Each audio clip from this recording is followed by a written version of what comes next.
তখন আমি 1 মাস থাকি ওখানে। থাকার পরে যেটা হয় আর কি, মেয়েদের যে মানে মাসে মাসে পিরিয়ড হয় আর কি, এটা হয়ই না।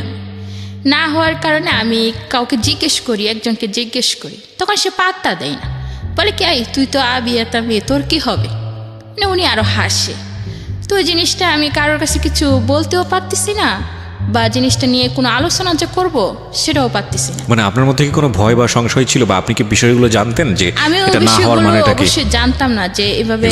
সেটাই আমার প্রশ্ন ছিল যে আপনি জানতেন না বিষয়টা। জানতাম না। ওকে, তারপর আমরা শুরু করতে চাই একেবারে ছোটবেলা থেকে, যেখান থেকে আপনার বলার আছে, আপনার যেখান থেকে মনে পড়ে। আমাদের ফ্যামিলিতে আমার বাবা মা 2 বোন 1 ভাই। তো আমাদের ফ্যামিলিটা মোটামুটি ভালোই সুখেরই ছিল। বাবা কি করতেন? বাবা ইন্ডিয়ার ব্যবসা করতেন, মানে ইন্ডিয়া থেকে কাঠ এনে তারপরে বাংলাদেশে বিক্রি করতেন। আচ্ছা, মোটামুটি ব্যবসা ভালোই ছিল। জি। তো আমি ছোটবেলা থেকে একটু অন্যরকম ছিলাম, যে কখনো আমার মা আমাকে বলতেন না যে তুমি আরবি পড়তে চাও। আচ্ছা, আমি নিজে থেকেই যেতাম। কখনো আমার স্কুলে যাওয়ার কথা আমার মা আমাকে বলেনি, আমি নিজে থেকেই যেতাম। আচ্ছা। যখন আমি ক্লাস 1-এ পড়ি, তখন আমার বাবা মানে 10,000 টাকা আমার আম্মুকে দেয়, বলে যে এই টাকাগুলো রাখো, কালকে মাল কিনতে হবে। আচ্ছা। তো আমার ভাইয়া আবার ওই দৃশ্য দেখে। তখন আবার আমার ছোট্ট একটা বোন হয়, 2 মাস বয়স। তো আমরা 3 বোন 1 ভাই। তো আমার আম্মু আমার ছোট বোনকে দোলানিতে শুয়ে দিয়ে মানে নদীতে গোসল করতে যায় আমাদেরকে নিয়ে। তা আমার ভাইকে বলে যায় যে তুমি একটু তোমার বোনকে দেখো। আমার ভাই কি করে, ওই সুযোগে ওই 10,000 টাকা নিয়ে সে পালিয়ে যায়। কোথায় যায় সে কেউ বলতে পারে না। আমার আম্মু অনেক কাঁদে, তাকে অনেক খুঁজে, কিন্তু কোথাও তাকে পাওয়া যায়নি। তো আমার বাবা একটু অন্যরকম ছিলেন, কারণ মেয়েদের পড়াশোনা করা বা ছেলেদের লেখাপড়া করানো এগুলো মানে পছন্দই করতেন না। আমার মা পছন্দ করতেন, কিন্তু বাবা পছন্দ করতেন না। ওকে। তো আমার ভাইয়া চলে যাওয়ার পর প্রায় 1 বছর মানে নিখোঁজ থাকে। আমার মা অনেক কান্নাকাটি করেন যে আমার ছেলেটা কি বেঁচে আছে নাকি মরেই গেছে। তো বাবা বলতেন যে ঠিক আছে, আমি তোমার ছেলেকে খুঁজে নিয়ে আসবো। আপনার ভাইয়া যখন এরকম পালিয়ে যায় তখন তার বয়স কত? তখন তার বয়স 15 থেকে 16 বছর হবে। ঠিক আছে, তখন আপনার বয়স কত? তখন আমার বয়স, আমি ক্লাস 1-এ পড়ি, 5 বছর বয়স। তো ভাইয়াকে খুঁজতে খুঁজতে একসময় বাবা খুবই অসুস্থ হয়ে পড়েন। তো বাবা আমাদের ভৈরব রায়পুরা থানা, ওখানে আমার একটা হুপু আছে, হুপুর বাসাতে যান অসুস্থ অবস্থায়। তো ওখানে গেলে আমার হুপু দেখে চিকিৎসা করায়, কিন্তু ভালো হয় না। জি। তো আমার হুপু বলতেছে যে ভাই তুমি তো এখানে আসছো, কিন্তু তুমি যদি এখানে মারা যাও তাহলে তোমার স্ত্রী সন্তান তোমাকে দেখতে পারবে না। ওকে। এক কাজ করো, তুমি বাড়িতে চলে যাও। তা আমার মা এক কাজ করে, আমাকে নিয়ে অনেক দূরে একটা হুজুরের কাছে যায়। আচ্ছা। গিয়ে হুজুরের পায়ে হাতে ধরে কাঁদতে থাকে যে আমার একমাত্র ছেলে, তার বাবা অসুস্থ, এখন সে যদি বাড়িতে না আসে, যদি তার বাবা মারা যায়, তাহলে আমার স্বামী বলে যে ও নাকি ওকে মাটিও দিতে পারবে না, তাহলে একটা সুখ থেকে যাবে। তো উনি বলে কি মা কেঁদো না। তো শনিবারে যাই আমাকে নিয়ে, তো উনি কিতাব দেখে 2টা তাবিজ লিখে দেন। যদি আপনার ছেলে জীবিত অবস্থায় থাকে তাহলে 7 দিনের ভিতরে ফিরবে, আর যদি না ফিরে তাহলে ভাববেন যে আপনার ছেলে মারা গেছে। তো আমার আম্মু না তাই করে, শনিবারে তাবিজটা না রাখে। দেখা যাচ্ছে বৃহস্পতিবার রাত্রে 9টার দিকে আমার ভাইয়া বাড়িতে পৌঁছে যায়। জি। তো আমার ভাইয়াকে দেখে আমার আম্মু অনেক কাঁদতে থাকে যে তোর বাবা অসুস্থ, তুই কোথায় হারিয়ে গেছিলি। তখন ভাইয়াও কাঁদতে থাকে, বাবার পায়ে যায় পড়ে, আমি ভুল করছি, আমাকে ক্ষমা করে দাও।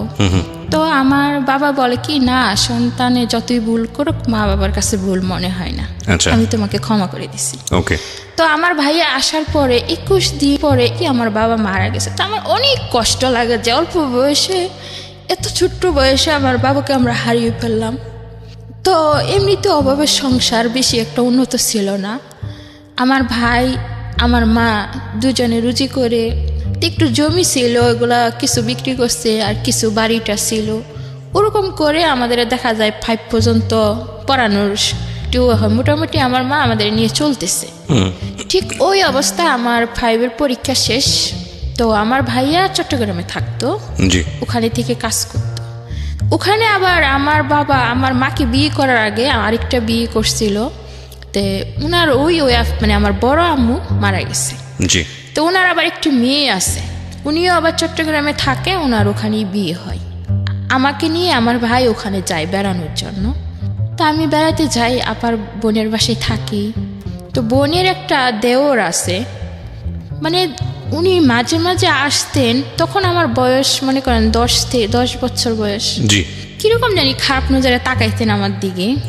তো আমার কাছে খুবই যন্ত্রণা মানে মনে হইতো যে ওই লোকটা এরকম কেন, এইভাবে তাকাচ্ছে কেন আমার দিকে। এক পর্যায়ে ও কি করে আমার হাতে ধরে টেনে ধরে আমাকে, তা আমি কোনো রকমের ছুঁইটা পালাইয়া যাই। তো আমি ভাইয়াকে বলি, ভাইয়া আমার না এখানে থাকতে ভালো লাগে না, আমি বাড়িতে চলে যাব, আমি এখানে থাকবো না। তো ভাইয়া আবার 2-3 মাস পরে আমাকে সিলেট নিয়ে আসে, বাড়িতে চলে আসি। আসার পরে আমি আমার মামার ক্ষেত আছে, মানে আলু করে, অনেক কিছু চাষ করে ওরা, ওদের ওখানে যাই মানে আলু তোলার জন্য। জি তো মামা বলে কি যে না, তোরা আলু তুলবি না, তোদের আলু তোলার কোনো প্রয়োজন নেই, তোর মা ভালো না। তো এই কথাটা বলার পরে আমার অনেক খারাপ লাগে যে আমার মা ভালো না, কি করছে আমার মা, এক্স্যাক্টলি কাকে প্রশ্ন করব। একদিন মা বড়ই পারতে বড়ই গাছের তলায় যায় আর কি, অনেকটা দূরে, মানে মাকে কিভাবে প্রশ্ন করব, আর একাকে কোথাও আমি মাকে পাচ্ছি না যে এই প্রশ্নটা আমি করব। জি তো ওখানে যাওয়ার পরে আমি আমার আম্মুকে বলি যে মা, ওরা কি বলে এসব, লোকেরা বলে তুমি নাকি ভালো না, কি করছো মা তুমি? কই আমি তো কিছু করি নাই। তারপরে আমি মনে করেন সপ্তাহখানিক থাকার পরে আমি বুঝতে পারি এবং কি জানতে পারি যে আমাদের প্রতিবেশী একজন, মানে আমাদের সম্পর্কে দুঃসম্পর্কের মামা হয়, তার সাথে আমার মায়ের বিয়ে হয়ে যায়। ও ওকে। তো আমার ভাইয়া আসছে, আমার ভাইয়া বাজারে ঘাটে যায়, সেও শুনে তার কাছে খুবই খারাপ লাগে, সম্মানে বাঁধে। তো আমার ভাইয়া এক পর্যায়ে রাগ করে বাড়ি বিক্রি করতে চায়। তো গ্রামের লোকজন কিছুতেই বাড়িটাকে বিক্রি করতে দেয় না। তো বলে কি, তুমি যখন বিয়ে বসে গেছো আমাদের দিকে তাকাইলে না, তাহলে আমার ভাই বোন নিয়ে আমি যেদিকে চোখ যাই আমি ওদিকে চলে যাব। তো উনি কী করেন, আমাদের 3 বোনকে নিয়ে চলে যেতে চাই, কিন্তু আমার ছোট্ট বোনটা ছোট্ট ছিল 3 বছরের মতন। তো ওকে রেখে দেয় গ্রামের মানুষ, কিন্তু আমাদেরকে রাখিনি। তো আমরা 2 জনকে নিয়েই চট্টগ্রামে চলে যাই। যাওয়ার পরে আমি এত ছোট যে কোথায় যে কাজ করব সেটা আমার পক্ষে সম্ভব না, বা কেউ আমাকে নিবেও না। তো ভাইয়া বলে যে কি কাজ করো, আমি একা কাজ করে তোমাদের পালবো। আবার আমার ছোট বোনটাকে স্কুলে ভর্তি করে দেয় ওখানে নিয়ে, কিন্তু আমাকে স্কুলে ভর্তি করে না, আমাকে কাজের জন্য চাপ দিতে থাকে। তা আমি বিভিন্ন অফিসে যাই চাকরি নেওয়ার জন্য, কিন্তু কোথাও আমার চাকরি হয় না। লাস্ট পর্যন্ত আমি একটা সুতার ফ্যাক্টরি, ওখানে গিয়ে কাজ করি। 1 সপ্তাহ কাজ করার পরে নাইট ডিউটি আসে। জীবনে কখনো জেগে থাকিনি। তো আমি 2 দিন নাইট করার পরে কি হয় যে জ্বর আসে আমার শরীরে, প্রচুর পরিমাণ জ্বর আসলে কি করে, আমি শুয়ে থাকি ঘরের ভিতরে, আমার ভাই একটা লাঠি নিয়ে আসে, আমাকে অনেক মারে যে তুই শুয়ে আসিস ডিউটি ফালাইয়া, তারপরে তোর চাকরিটা কি থাকবে, এরকম বলে। তখন আপনারা কয়জন মিলে থাকতেন একসঙ্গে? আমার 2 বোন, মানে আমার ছোট বোন, আমি, আমার ভাই, 3 জন মিলে থাকতেন। 3 দিন মিলে, মানে চিটাগঙ্গে বাইজে মোস্তান, ওখানে থাকতাম। আচ্ছা। আর আপনার মা তো তখন বিয়ে হয়ে অন্য কোথাও চলে গেছে? অন্যের ঘরে চলে গেছে। ওকে। তখন আমার ভাইয়ার এই মায়ের আমি কিছুতেই সহ্য করতে পারিনি। তো মার খেয়ে আমি ওই আমার এই সৎ বোনের কাছে যাই, যে বলে যে আপা তুমি আমার যে কোনো একটা কাজের ব্যবস্থা করে দাও। সৎ বোনটাকে মানে আমার বাবার আগের তরফের মেয়ে। আগের তরফে আমার একটা বিয়ে ছিল। আচ্ছা, বিয়ে ছিল, মানে উনি মারা গেছে। তো উনার একটা মেয়ে থাকে, তো উনি আমাদেরকে বেশি একটা কেয়ার করতেন না, মানে দেখতে পারতেন না, আশ্রয়ও দিতেন না, ভালোবাসতেন না আমাদেরকে। তবুও আমি ওনার কাছে যাই বলি যে আমাকে একটা চাকরি দাও বা একটা কাজ দাও, আমি ভাইয়া আমাকে মারে, আমি ওখানে থাকবো না। তো উনি কি করেন, ওনার একটা দুঃসম্পর্কের একটা মেয়ের সাথে মানে ফিশারিতে নিয়ে চাকরি দেয় আমাকে। আচ্ছা। ফিশারিতে চাকরি দেওয়ার পরে আমি কাজ করতে থাকি টানা সকাল 8টা থেকে রাত 8টা পর্যন্ত ডিউটি, 1500 টাকা বেতন। জি। তো ওখানে আবার থাকার কোয়ার্টার আছে, আবার ওখানে খাওয়া দাওয়ার মানে ব্যবস্থা ভালো। 600 টাকা মাসে কাটে। তো মেয়েদের সাথে ওখানেই আমি থাকতাম। তা আমার বোন কি করতো, আমার যে সৎ বোন আমাকে নিয়ে চাকরি দিছিল, উনি ওখানে যাইতেন, যাই আমি চাকরি করতাম, উনি মাসে মাসে টাকাটা নিয়ে আসতেন। জি। তখন ওখানে আমাদের মেয়েদের সাথে পরিচয় হতে হতে তখন মেয়েরা আমাকে বলতেছে যে তুমি এত কষ্ট করে কাজ করো, এক সেট জামা কাপড় বানাইতে পারো না, কিছু না, তোমার বোন এসে টাকা নিয়ে যায়, এই মাসের থেকে তুমি আর টাকা দিবা না, আমাকে শিখিয়ে দেয়। তো ও আসে টাকার জন্য, আসলে আমি বলি কি না, তোমাকে টাকা দিব কেন, কষ্ট করে আমি কাজ করব আর তুমি টাকা নিয়ে যাবে, সেটা হয় না, আমি এবার জামা কাপড় বানাবো। তখন আমি কেরানিকে গিয়ে বলি যে আপনি আমার বোনের হাতে বেতন দেন কেন, আমার বোন কাজ করে না আমি কাজ করি, তুমি এই কাজ করো, তাহলে টাকা আমার কাছে দিবেন। তো ওরা কি করে, এক পর্যায়ে আমার বোন টাকা না পাওয়ার কারণে ও আমাকে জুতো দিয়ে ওখানেই মেরে আসে। আচ্ছা। তো আমার ভাই 3 মাস 6 মাস পর পর আমাকে দেখতে যেত, কিন্তু দেখতে যেত না, আসলে টাকা আনতে যেত। কখনো ভাবতো না যে আমার একটা ছোট বোন আছে, তার জন্য একটা জিনিস কিনে নিয়ে যায়, এরকম কিছু করতো না। তো সবাই বলতো তোর কেমন ভাই কেমন বোন, ওরা তোর কথা ভাবে না কখনো, শুধুই টাকা নিতে আসে। তো আমার মনে অনেক কষ্ট লাগতো, মাও হারিয়ে গেল, ভাইয়ারও এরকম করে, বোনও এরকম করে, আমি কার কাছে যাব, কিভাবে আমি জীবনে বাঁচবো। তো ওখানেই আমি থাকি, এইভাবে থাকতে থাকতে প্রায় 1.5 বছর থাকি। থাকার পরে ওখান থেকে না বের হতে দেয় না ছুটি দেয়। আচ্ছা, ক টাকা মাইনে পেতেন? 1500 টাকা। 1500 টাকায় সারা মাস এরকম পরিশ্রম করে? জি, 1500 টাকা। ওকে। তো ছুটি না পাওয়ার কারণে মানে আমরা এক সময় অনেকটা বড় হয়ে যাই আর কি। তো ওখানে আবার মনে করেন মেয়েদের সাথে চলতে চলতে থাকতে থাকতে আমি আবার অনেকটা বড় হই, আবার অনেকটা চালাকও হয়ে যায়। তখন ওখানে মেয়েদের সাথে মিশতাম, চলতাম, ভালোই কাটছিল সময়গুলো। তো ওখানে একটা ছেলে আসে, মানে তাদের বাড়ি হচ্ছে বরিশাল। তো ও আসার পরে না অনেক দেখতে শুনতে খুবই ভালো ছিল, স্মার্ট ছিল, তো সবাই ওকে পছন্দ করতো। তো সবাই কথা বলতো, কিন্তু আমি তার সাথে কখনোই কথা বলতাম না। আর আমার একটা সুনাম ছিল ওই অফিসে, যে আমি কথা কম বলতাম এবং ভদ্রতা ছিল বেশি আমার মাঝে। যে ছাড়েরা আসতেন ওখানে, সব ছাড়েরা আমাকে বেশি স্নেহ করতেন এবং ভালোবাসতেন। তো ওর নাম ছিল লিটন, আমার সাথে আরেকটা মেয়ে ছিল, ওর নাম ছিল আকলিমা। তো নিজে নিজে চিঠি লেখে মানে আমাকে বলতেছে যে ওই ছেলেটা আমাকে একটা চিঠি দিছে। তো আমি বলতেছি ওই ছেলেটা তোমাকে চিঠি দিবে, আমি বিশ্বাস করি না। তো ও আমাকে হিট লাগাইতেছে যে আমাকে দিবে না তো কি তোমাকে দিবে, আমাকে হ্যাঁ আমাকে দিবে। ছেলেটার নাম কি ছিল? লিটন। লিটন, ওকে। তো আমি বললাম, ও আমাকে সাথে চ্যালেঞ্জ করতেছে যে 1 সপ্তাহ টাইম, যদি তুই এই চ্যালেঞ্জে জিততে পারস তাহলে আমি তোকে 1000 টাকা খাওয়াবো, আর যদি তুই হেরে যাস তাহলে আর তুই আমাদেরকে 1000 টাকা খাওয়াবি। ওকে। মানে এরকম একটা বাজি ধরে আর কি আমার সাথে। তো আমি কই ঠিক আছে। তো ছেলেটা দিনে ডিউটি করতো, আমরা নাইট ডিউটি করতাম।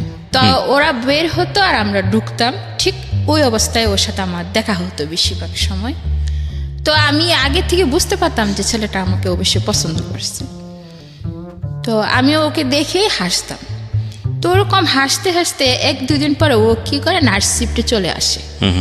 তো আদার পিসের কাজ হতো ওই অফিসে বেশিরভাগ। আদার পিসের কাজ হইলে দেখা যাইতো কি ওরা আর আমরা একসাথে মিলেমিশে কাজ করতে হইতো। মানে আমি, আমার আরও 2টা বান্ধবী ছিল, সুমি, জমিলা, আমরা 3 জনই এক সমান সমবয়সী ছিলাম। তো ওরা আদার পিসের যে স্যারগুলো ছিল, যে ভাইয়ারগুলো ছিল আর কি, তো ওরা আমাদেরকেই বেশি পছন্দ করতো, অন্য সব কোনো মেয়েকে পছন্দ করতো আর সবাইকে বের করে দিত ফ্লোরে, আর আমাদেরকে রেখে দিত।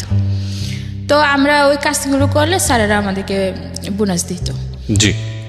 তো এইভাবে ওই ছেলেটা মানে আস্তে আস্তে ওর সাথে আমার কথা হয়, কথা হইতে হইতে একদিন আজানের আগেই কাজ শেষ হয়ে যায়।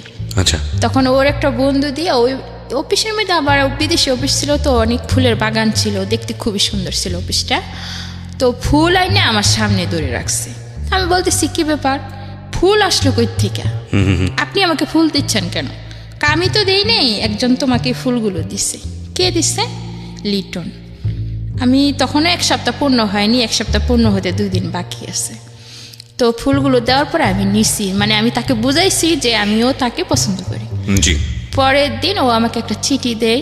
চিঠিতে অনেক কিছু লেখা থাকে যে ও আমাকে পছন্দ করে, ভালোবাসে। তখন এই চিঠিটা আমি আবার আমার ওই যার সাথে আমি মানে বাজিয়ে রাখছি তাকে পড়ে শুনে আমাকে, শুনো তুমি আমাকে 1 সপ্তাহ সময় দিছিলে, আর 1 সপ্তাহের মধ্যেই আমি কিন্তু জিতে গেছি। তারপরে ও আমাকে 1000 টাকা দেয়, দিলে আমরা সবাই বান্ধবীরা মিলে খুব মজা করে খাই, মানে অনেক কিছু কিনে খাই। খাওয়ার পর আমার উদ্দেশ্য হলো যে আমি আর ওর সাথে কখনই কথা বলবো না, জাস্ট এটা একটা মজা ছিল। তো ও তো সত্যি সত্যি আমাকে মন থেকে ভালোবাসতো। তা আমি কথা না বলার কারণে সে আমাকে অনেক খুঁজতে থাকে, মানে আমাকে অনেক রিকোয়েস্ট করতে থাকে, সবাইকে দিয়ে খবর পাঠায়, সিটি দেয় যাতে আমি ওর সাথে 1 মিনিটের জন্য হলো কথা বলি আর কি। তো ওরকম করতে করতে ওর প্রতি আমার একটা মায়া কাজ করে, আমিও ওর সাথে কথা বলি। বলতে বলতে এক সময় একদম সুন্দর একটা সম্পর্কই তৈরি হয়ে যায় আমাদের মাঝে। তো 1.5 বছর হয়ে যাওয়ার পরে আবার কি হয় যে তার মধ্যে 6-7 মাসের বেতন আমাকে দেয়, আর 6-7 মাসের বেতন আমাদের ওরা আটকে দেয়। মানে আমরা ওখানে থাকতে চাচ্ছি না, মানে আমরা চলে যাব অন্য কোথাও। আচ্ছা, ওই গৃহবন্দী হয়ে থাকতে আমাদের ভালো লাগে না। আর ওদের কথা হচ্ছে যে ওই 3টা মেয়ে খুবই ভালো কাজ পারে, আমরা কখনো ওদেরকে হাতছাড়া করব না। তো আমাদেরকে ছুটি দেয় না, ওখানেই মানে বন্দি হয়ে থাকতে হয়। তো একদিন সকাল সকাল কাজ শেষ হয়ে যায়, তা আমরা বুদ্ধি করি, আমি, জমিলা আর সুমি, যে আমরা এখান থেকে পালিয়ে যাব, বেতন যা আছে এগুলো সব ফেলেই পালিয়ে যাব, এখানে থাকবো না, গৃহবন্দী হয়ে থাকতে ভালো লাগে না। তো আমরা ফ্যাক্টরির সমস্ত সাইড মানে ঘুরতে থাকি আর কি, যে কোন দিক দিয়ে পালানো যায়, গেট দিয়ে তো আর বাইরে হইতে দিবে না। তো একটা দারোয়ান ছিল, মিজার নাম, উনি বলতেছে কি ব্যাপার তোমরা এত ঘোরাঘুরি করতেছো, পালিয়ে যাবা নাকি? আমি বলতেছি আরে না, পালাবো কেন, যাইলে গেটের সামনে দিয়ে যাব, পালাবো না। তো আমরা কি করি, ঘরে যাই, ঘরে গিয়ে লাইট বন্ধ করে নিজেদের ব্যাগ গুছাইয়া ওই ওয়ালের ও পাশে যেতে হবে যে কোনোভাবে। এখন জমিলা একটু পাতলা সাইজের ছিল, ও পার হয়ে যায়, আমিও পার হয়ে যাই, সুমিও পার হতে পারে না। তো ওরে কষ্ট করে টেনে মাইনে তুলি, আমরা তুলে 3 জনেই পার হয়ে অনেকটা দূরে চলে যায়, যে একজনের বাসায় জামা কাপড়গুলো রাখি, কিন্তু অফিসের লোক ঠিকই ধরে ফেলে যে আমরা পালিয়ে যাই। তো আমরা যাই মেন রোডে উঠি, ওরাও অফিসে মানে গেট দিয়ে যায়, আর আমাদের সামনাসামনি হয়ে যায়। এখন আমরা খুবই ভয় পাইতেছি যে ওরা তো আমাদেরকে এখন ধরে নিয়ে যাবে, এখন কি করব। তো রিক্সাওয়ালাকে বলি যে আমাদেরকে নিয়ে যান, ওনারা নেই না। বাসওয়ালাকে বলি যে আমাদেরকে নিয়ে যান, ওনারাও নিচ্ছেন না। তখন আজানের পর একদম কোনো মানুষ নাই রাস্তাঘাটে। এভাবে করতে করতে আমরা কি করি, একসময় দৌড়াইতে থাকি, 3 জনই দৌড়াইতে থাকি। তো ওরা আমাদের পিছনে দৌড়াইতে থাকে, আমরাও দৌড়াইতে থাকি। দৌড়াইতে একদম চন্দননগর এলাকা, মানে অলিগলি এলাকা, ওটার ভিতরে ঢুকে যায়, পাহাড়ি এলাকা। দৌড়াইতে আবার ওখানে গিয়ে আবার একটা খাল আছে অনেক বড়, যাকে বলে আর কি হাক্কা বলে, মানে অনেক দূরে একটা করে মানে ভাস দেওয়া। তো জমিলা ওই হাক্কাটা পার হয়ে যায়, কিন্তু আমরা 2 জন আর পার হতে পারি না। তো আমরা থেকে যাই, তো দেখি কি ওরা চলে আসতেছে। তো এই অবস্থায় কি করি, পাশে একটা মানে বাড়ি ছিল, ও বাড়িতে যাই, আমরা ঢুকে যাই। ওরা খালি দরজা খুলে, আর আমরা গিয়ে কি করি, আমি যে দরজার পিছনে লুকাই, ও যে একদম খাটির নিচে লুকাই। তো ওরা কি করে, এসে আমাদের ধরে ফেলে। আমরা 2 জনকে ধরে তারপরে আমরা বলি কি না, আমরা যাব না, তোমরা ওখানে বেতন দেয় না, আমাদেরকে ছুটি দেয় না, এই জন্য আমরা পালাইছি, তোমরা আমাদেরকে ধরে নিতে আসছো কেন, আমরা যাব না। ওদের উদ্দেশ্য হলো আমাকে ধরে নিয়েই যাবে। তা ওরা আমাদেরকে নিয়ে আসে অফিসের ভিতরে। আনার সময় আমাদেরকে হাতে ধরে আনতে চাই, পরে বলি কি খবরদার হাতে ধরবা না, কারণ আমরা তো চুরি করি নাই, তোমাদের কোনো জিনিস তো আর চুরি করি নাই। তো তোমরা হাতে ধরে নিয়ে গেলে মানুষে দেখবে, তাহলে কিছু মনে করবে। আমরা এভাবে যদি না ধরো, আমাদেরকে ছেড়ে দাও, আমরা নিজেই অফিসের ভিতরে যাব। অফিসের ভিতরে গেলে প্রথম অবস্থায় যা হয়, একটা দারোয়ান, ওই যে মিজান, ও আমাদের উপরে মানে মারতে আসে, যে তোরা পালাইলি কেন, সব চাপটা তো আমার উপরে পড়বে। মারতে আসলে আবার অনেক লোক আছে, তারা বাধা দেয়। তা কেরানি আইনে কি করে, আমাদের একটা রুমের ভিতরে বন্দি করে রাখে। শুধু বন্দি করে রাখে না, উনি আইসার জাস্ট কয়েকটা থাপ্পড় মারে আমার গালে, যে আমি একদমই পড়ে যাই, যে পালাইলি কেন। আর সুমিকে তো কয়েকটা থাপ্পড় দিলে পড়ে যায়, ও পড়ে গেলে ওর বুকের উপরে পাড়া দিয়ে ধরে। কে করে কাজটা?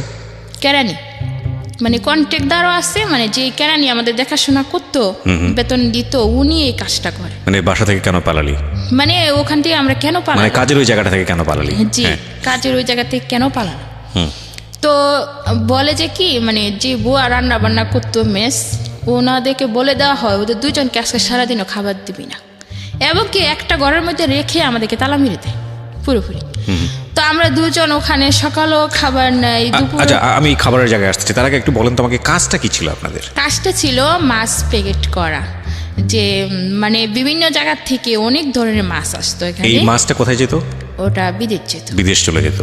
আচ্ছা, তো ওই ফ্যাক্টরিতে আপনারা মূলত মাছ প্যাকেট করার কাজ মাছ করতেন? প্যাকেট করতাম। আচ্ছা, ঠিক আছে, বলেন তারপর। তারপরে আমরা না খেয়ে সারাদিন থাকি। হুম। তো সন্ধ্যা হয়ে গেলে মানে আমার খুবই খারাপ লাগে যে কখনো না খেয়ে থাকিনি, আজকে সমস্ত দিন না খেয়ে থাকলাম, আবার ওরা আমাদের উপর মারধর করলো। তা আমি সুমি আবার পড়তে জানতো না, লিখতেও জানতো না। তা আমি তো আবার একটু লিখতে জানতাম, তো আমি একটা চিঠি লিখে জানালা দিয়ে ফেলে দিই। তো ফেলে দিলে কি হয়, যে কোনো একজন অবশ্যই চিঠিটা পাই, পাওয়ার পরে আমি চিঠিতে লিখি যে আমরা অনেক কষ্ট আছি, প্লিজ আমাদেরকে সাহায্য করুন। তো উনি এই চিঠিটা নিয়ে যে জমিলা, আমার যে বান্ধবীটা পালাইয়া গেছে, ওর বোনের কাছে যায়, যা বলে কি তোমার বোন আর ওই যে দুই বোন তারা পালাইছিল, কিন্তু ওরা তো জমিলা কোথায় জানি হারিয়ে গেছে, আর ওদেরও তো ধরে নিয়ে গেছে, ধরে নিয়ে অনেক মারধর করতেছে, না খাওয়াই রাখছে। জি। তো ওনাকে আমরা আপা বলে ডাকতাম, ওনার নাম ছিল আমেনা, ওদের বাড়ি হচ্ছে কক্সবাজারে। তো উনি আবার আমাকে খুবই মায়া করতেন। তো ওনার কাছে যখন এই খবরটা যায়, উনি সহ্য করতে পারেন না, উনি একদমই থানায় চলে যান সঙ্গে সঙ্গে। আচ্ছা। থানায় গিয়ে পুরো ঘটনা বলার পরে তারপরে আমরা কি করে, রাত্রেও আমাদের খাবার দেওয়া হয় না, খাবার না দিয়ে ওই অবস্থাকে আমাদেরকে ডিউটিতে পাঠানো হয়। তো আমরা ডিউটিতে ঢুকি, মনে করেন 10টা থেকে 10:30 হবে টাইম।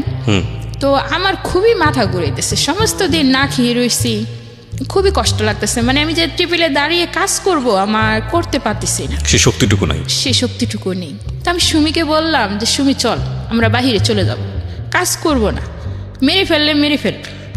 তো আমরা গ্লাস সিস্টেম অফিস ছিল, গ্লাসটা খুলে খালি বাহিরে হব, ঠিক ওই মুহূর্তে 2-3টা গাড়ি বা কয়েকটা স্কুটার আসলো, সবই পুলিশ ছিল, ওসি ছিল, 2জন উকিলও ছিল সাথে। জি। তো ওরা আসার পরে দারোয়ান তো গেট খুলে না, দেখলাম কি গেট ভেঙে ভিতরে ঢুকে।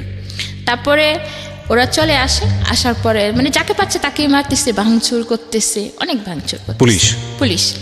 তো আমাদেরকে 2টা উকিল এসে আমাদেরকে খুঁজতেছে, যেখানে তাসলিমাকে, সুমিকে। তখন আমরা বললাম আমার নামই তাসলিমা, আমরা সুমি। তো উকিল 2জন আমাদের সাথে অনেক কথা বললো যে তোমাদের এখানে কি মারধর করছে? আমি বলি জি স্যার, আমাদেরকে মারধর করছে, না খেয়ে রাখছে সমস্ত দিন। তো ওনারা মনে করেন কেরানিকে পায়নি, কেরানি লুকিয়ে যায়, তো ওকে ধরতে পারে না। তো ওনারা চলে যাচ্ছে এক পর্যায়ে ভাঙচুর করার পরে। তখন আমি উকিলকে বললাম যে আপনারা তো চলেই যাচ্ছেন, আপনারা চলে যাওয়ার পরে হয়তো আজকে আমাদেরকে রাত্রে এখানে জবাই করে রাখবে। পরে বলে কি কার এত বড় সাহস যে তোমাদেরকে জবাই করবে? আমি বলি কি ওরা যখন আমাদেরকে হাত তুলতে পারছে, সারাদিন না খেয়ে রাখতে পারছে, তো মারতেও পারবে আবার। তখন উকিলের একটা ব্যবস্থা মানে ওসির কাছে বলল। তো ওসি ওই অফিসের একজন স্যার আর কি, যার মানে ক্ষমতা আছে ভালো, তো ওনাকে ডাইকা বলে কি এই মেয়ে 2জন আপনার জিম্মায়, যদি ওদের কিছু হয় তাহলে মনে করেন আপনার অনেক অবস্থা খারাপ হয়ে যাবে।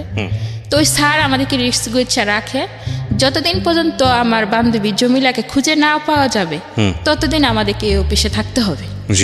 তখন আমরা থাকি এখানে। তো জমিলা অবশ্যই কোথায় জানি ও হারিয়ে যায়, পাহাড়ের মধ্যে লুকিয়েছিল। তো লুকিয়ে থাকার পর এক পর্যায়ে ও নিজের কানে একজন সোনার দুল ছিল, ওগুলো বিক্রি করার পর ও বাড়ি চলে যায়। ওরা আবার লুক রাইখা মানে পুলিশও যায়, ওকে বাড়িতে যায় খুঁজে পায়। তো ওরা আবার চট্টগ্রামে নিয়ে আসে। তো এইভাবে আসার পরে আমাদের 3জনকেই কুড়ে নিয়ে যাওয়া হয় আর কি।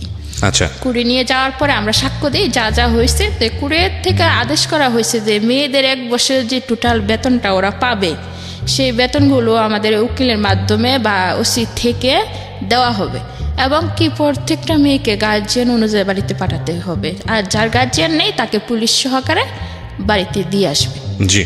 তখন আমি যে আমার যে বোনটা ছিল না, যে জুতা দিয়ে আমাকে মারছিল, আমার সৎ বোনটা, আমি ওদেরকে একটা পরিচয় দিতে চাইনি, কারণ ওরা তো লুবি, যে 1 বছরের বেতন আমি পাইতাম ওরা হয়তো বা জানলে ওরা নিয়ে যাবে।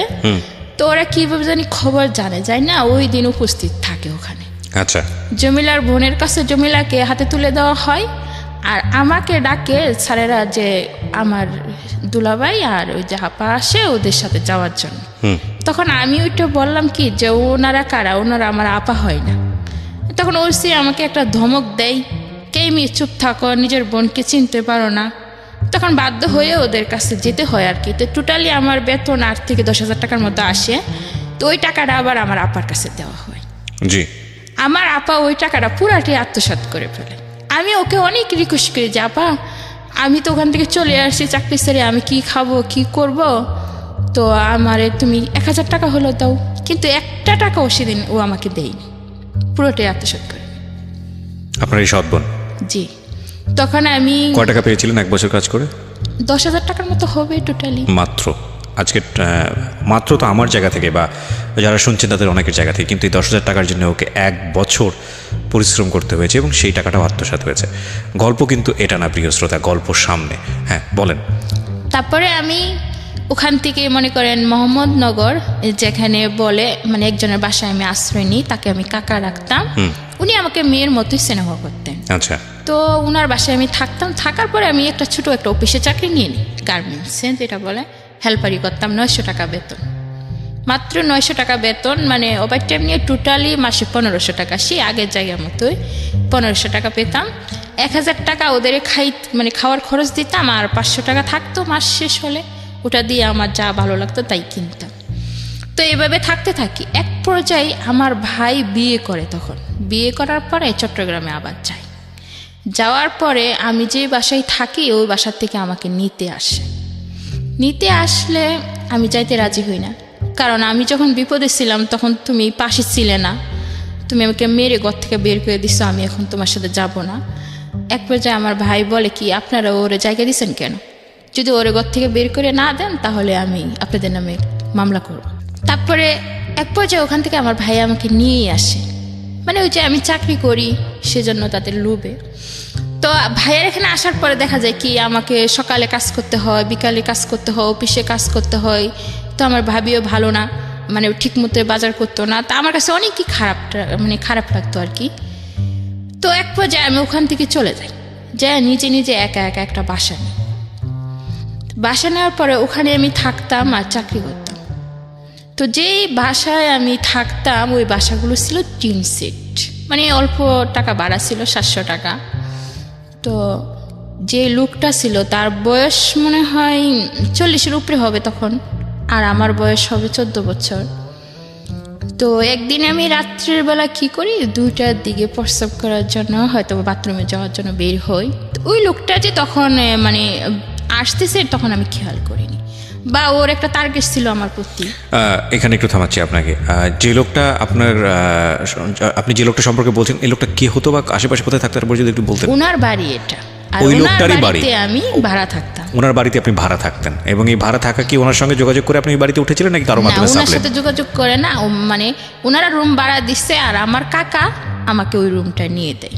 আচ্ছা আচ্ছা, যে ঠিক আছে, কাকা মানে কি সম্পর্কের কাকা? সম্পর্কের না, ওই যে বললাম যে আমাকে আশ্রয় দিছিল, তাদের বাসায় থাকছিলাম, ওই কাকাই আমাকে রুমটা। ঠিক আছে। তো আপনাকে যখন রুমটা দিতে তখন বাড়িওয়ালার সঙ্গে কথা বলেনি? যে বাড়িওয়ালার সাথেও কথা বলা হয়েছে, এবং ওনার ওয়াইফ আছে, ওনার একটা মেয়ে আছে, ওনার একটা ছেলে আছে। আমি তাদের নামগুলো বলি। লোকটার নাম হচ্ছে আনমিয়া, আর ওর একটা মেয়ে ছিল, মেয়েটার নাম ছিল বেবি, এবং ছেলেটার নাম ছিল সাব্বির। ওকে। এবং তারা নাসিরাবাদ এলাকা, চট্টগ্রাম শান্তিনগরে তাদের বাড়িটা ছিল আর কি। ওকে, বলেন আপনি। তো আমি যখন ওদের বাড়িতে ভাড়া থাকতাম, এই অবস্থায় যখন ও আমাকে দেখে ফেলে রাতে 2টা বাজে, তখন সে আমার ঘরে ঢুকে যায়। এক পর্যায়ে আপনি কি আলাদা থাকতেন? একা একটা রুমে? একা এক রুমে থাকতাম। তো আমার ঘরে ঢুকে গেলে আমি আবার বলি যে এত রাতে আপনি আমার ঘরে আসলেন কেন, কি দরকারে আসলেন? তো ও কিছু বলে না, কেমনি আসলাম। তো এক পর্যায়ে ও কি করে, আমার মুখ চাইপা ধরে। তা আমি ওর সাথে অনেক জোরাজোরি করলেও কিন্তু আমি শক্তিতে অবশ্য পারি না, সেই রাতেও সে আমাকে রেপ করে। তো বলে কি চিল্লাচিল্লি করে কোনো লাভ নেই, চিল্লাচিল্লি করলে নিজের মান সম্মানই যাবে, তোমাকে লোকে খারাপ বলবে, আমাকে কিছু বলবে না। তো আমি পরের দিন অফিসে চলে যাই, কিন্তু অনেক কাঁদতে থাকি যে এটা কি হলো আমার সাথে, আমি তো কোনো অন্যায় করিনি, তবে ওই লোকটা এত খারাপ কেন? তো তো আমার একা থাকতে খুবই ভয় লাগতো ওই বাড়িতে, ওই ঘটনার পর থেকে। তো আমার আরেকটা মানে মেয়ে আর কি, তাকে আমি ভাবি ডাকতাম সম্পর্কে। তো ওর কাছে যাই বলি যে ভাবি ওই বাসায় থাকতে না আমার খুবই খারাপ লাগে, রাত্রে একা একা, ওই লোকটা জানি কেমন, মানে পুরোটা তাকে আর খুলে বলি না। আচ্ছা। তো ও বলে কি ঠিক আছে তুই আমার কাছে থাক। তো আমি বললাম কি তাহলে ভাইয়া কোথায় থাকবে? তো কাজে চলে যাবে, তো তুই আমার কাছেই থাক আজকে রাত্রে। ওর আবার ছোট একটা বাচ্চা হয় 2-2.5 মাসের। তো আমি ওই বাসায় ওর সাথে ঘুমিয়ে পড়ি। তো ওর স্বামী বলে যে কি আমি আজকে রাত্রে বাসায় আসবো না। ও আমাকে দেখে যায় যে আমি ওর বাসায় আসি বর্তমানে। ও রাতের প্রায় 1টার দিকে চলে আসে। ওর হাজবেন্ড চলে আসলে এক পর্যায়ে আমি তো ঘুমিয়ে থাকি, আর কিছু বলতে পারতেছি না, কারণ সারাদিন কাজ করছি, আমার শরীর খুবই দুর্বল, আমি ঘুমিয়ে পড়ি। আর ওর হাজবেন্ড আসার পরে কি হয় যে ওর ছোট বাচ্চাটাকে কোলে নিয়ে ওর বউ বসে থাকে, আর ওর হাজবেন্ড চাচ্ছে যে আমার এখানে আসবে, আমার কাছে আসবে। আর ওর বউ চাচ্ছে যে কি ছোট্ট একটা মেয়ে বা এমন একটা ইতিম মেয়ে, তুমি ওর কাছে যেও না বা ওকে নষ্ট করো না। মানে ওদের মধ্যে তকাতকি হচ্ছে, বউ বাধা দিচ্ছে আর ও চাচ্ছে যে আমার এখানে আসবে বা আপনি তো ঘুমিয়েছিলেন তখন, আপনি এটা জানেন? আমি তো তখন ঘুমিয়েছিলাম। রাইট। তো এরকম প্রচার করতে করতে ও যে বউকে 2-3টা থাপ্পড় মারে, ওর বউ যখন কাঁদতে থাকে না, ওই কাদার শব্দে আমার ঘুম হঠাৎ করে ভেঙে যায়। তো এবং কি কাদার শব্দে আর ওই যে লোকটা আছে না, ওর একটা হাতও আবার আমার কাছে চলে আসে। ও মানে পুরোপুরি আমাকে করার জন্য প্রস্তুতি নিচ্ছে আর কি। তো এই অবস্থায় আমার ঘুম ভেঙে যায়। ঘুম ভেঙে গেলে আমি লাইটটা জ্বালিয়ে দিই আর কি, করে যে লাইটটা থাকে জ্বালানোর পরে দেখি এই অবস্থা, বাবি বসে বসে কাঁদতেছে আর ওই অবস্থা। তো আমি ওদের কিচ্ছু বলি না, তো রাত্রের বেলা না বলে সোজা দরজাটা খুলে বাহিরে চলে যায়। বাহিরে গিয়ে গেটটা খুলে একদম আমার বাসায় চলে যায়। তখন রাতের বাজে 2টা। আপনার বাসার দূরত্ব কতটুকু ছিল ওখান থেকে? দূরত্ব ছিল 5 মিনিট। আচ্ছা, এই রাত 2টার সময় 5 মিনিট হেঁটে আপনি চলে যায়। মানে তখন আমার মাথায় প্রচুর রাগ ছিল যে কি করব না করব কিছু জানি না, কিন্তু আমাকে বাসায় যেতেই হবে। সিনারিটা লক্ষ্য করেন যে একটা মেয়ে যদি ফ্যামিলিতে শেল্টার না পায়, ফ্যামিলিতে যদি তার মাথার উপরে মানে অভিভাবকের মতো কেউ না থাকে, তাহলে একটা মেয়ের জীবন কতটা ভার্নারেবল হয়। এবং এটা আমাদের এই জীবন গল্পে আজকে প্রথম না, আমরা আমাদের এই জীবন গল্পে অনেকবার এটা দেখিয়েছি, ভয়াবহভাবে দেখিয়েছি। আজকে হয়তোবা সেটা আরও এক্সট্রিম লেভেলে যাবে। এবং শুধু একটা কথাই বলতে চাই, খুব মনোযোগ দিয়ে শুনুন, সিচুয়েশন না, একটা মানুষের জীবনকে চিন্তা করুন। যখন তাসলিমা এই গল্পটা বলছে, তাসলিমাকে নিজের মতো ধারণ করার চেষ্টা করুন যে তাসলিমার জায়গায় যদি আপনি হতেন তাহলে আপনার জীবনটা কেমন হতো। ও কিন্তু মানুষ, এবং যারা শুনছেন তারাও মনুষ্যত্বের পরিচয় দেবেন আশা করছি। ওকে, যেখানটায় তারপরে ছিলাম, আমি চলে যাই। যাওয়ার পর ওখানে গিয়ে অনেক কাঁদতে থাকি, সমস্ত রাত আমি কাঁদতে থাকি। কাঁদতে কাঁদতে এক পর্যায়ে আমি ঘুমিয়ে পড়ি। তো ঘুমের মধ্যে আমার মনে হয় আমার বাবাকে আমি স্বপ্নে দেখি। আমার বাবা আমাকে বলতেছে যে মা তুমি এখান থেকে পালিয়ে যাও, এখান থেকে তুমি চলে যাও, নাহলে তোমার জীবন আরও শেষ হয়ে যাবে। তো আমি কি করি, বেতনের অপেক্ষা করি। মানে বেতনটা হওয়ার পরেই আমি আমার মায়ের কাছে চলে যাই। আমার মা তখন সুনামগঞ্জে থাকেন না, তখন সিলেট কোম্পানিগঞ্জ থাকেন। তো ওখানে চলে যাই। যাওয়ার পরে দেখি আমার